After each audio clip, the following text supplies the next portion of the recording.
Today, I'm going to show you how to take better photos with just your phone. And to show you, I'm using a $500 Samsung Galaxy A70. At the end of the video, I'll give you recommendations on what camera you should buy when you're ready to up the level of your photos. I'm Ryan, and on this channel we cover photography and cinematography, tutorials, tips, and tricks.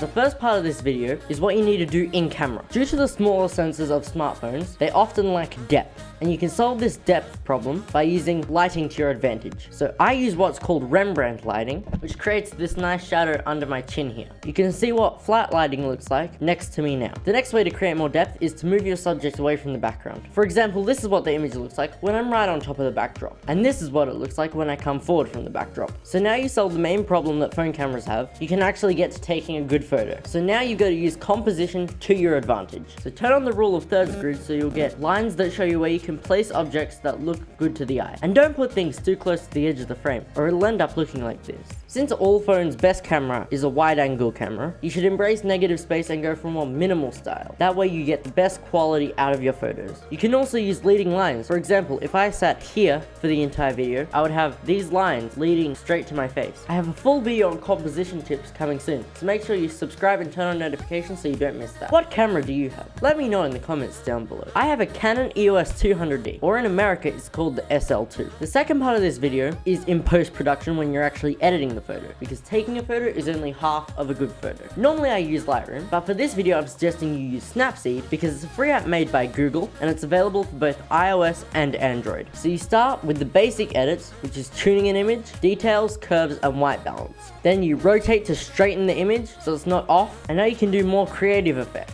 like cropping, to change the composition to tell the story you want to tell. And now that you've chosen what's in and what's out of the frame, you can use a spot heal to fix any spots, add a vignette to bring in the edge and bring attention to the subject, and then export. So here's the first camera I recommend for beginners to buy. I recommend the Canon 200D because it's cheap and it has an EFS mount, which means it supports both EF and EFS lenses. It has an APS-C sensor, which is 24 megapixels and shoots up to 1080p 60 in video. I use it for all my videos, including this one. Click the video on screen to learn about the biggest beginner mistakes in photography. But first, click here to subscribe.